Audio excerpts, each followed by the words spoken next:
eLearningLab, as it is now, you can see the banner with the Center for User-Driven Innovation, Learning and Design, was formed in 2001.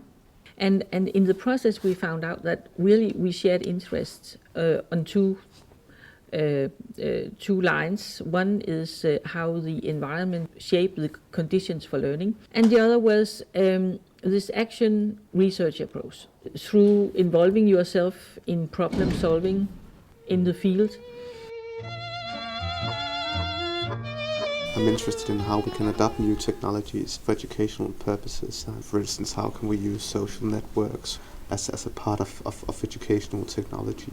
This can be very important for the students because they get an overview of the courses, but in a sense you can also say, well, what glues these different courses together? We have been experimenting with what is called Mahara. This is an example of a personal learning environment. I decide what I want to see. I have my own space, you could say. The idea is really to create this sort of transparency between students, but also between students and teachers. Mahara we implemented this year with our first year students on a new bachelor program that should help them getting a clearer identity to prove their e-literacy, that kind of literacy you need to engage in virtual environments. So Mahara is really trying to improve that. The philosophical background of looking at technology and design is phenomenology and also critical hermeneutics. So there's a different learning outcome from telling about how to interact with technology and then actually putting into words what your own experiences are. We have tried to work with how we can use technology to solve a lot of ordinary problems that people with diabetes or chronic illness face every day. In supermarkets, they actually try to make technology that can help people. So if you can try to scan this, then you can see, what's the price of this product?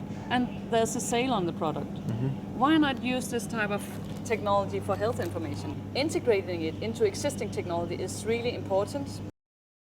Action research is really something that all here commit to one way or the other. But it is a matter of building something, doing something, and learning from it. I am a PhD student. I am from Costa Rica, and I am working with a learning approach that is called action learning.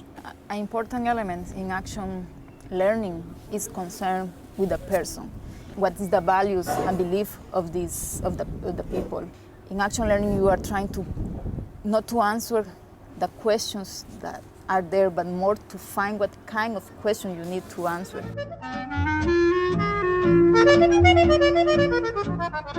There have to be some kind of staging of a playful activity, and that's where the sandbox come in, because there are some things that when you use your hands and you sort of stand there and ponder whatever to say, there is this mechanism in the body that gradually, while involving your body, the words come to you easier. It's a double stimulation. You stimulate your body and then you stimulate your fantasy.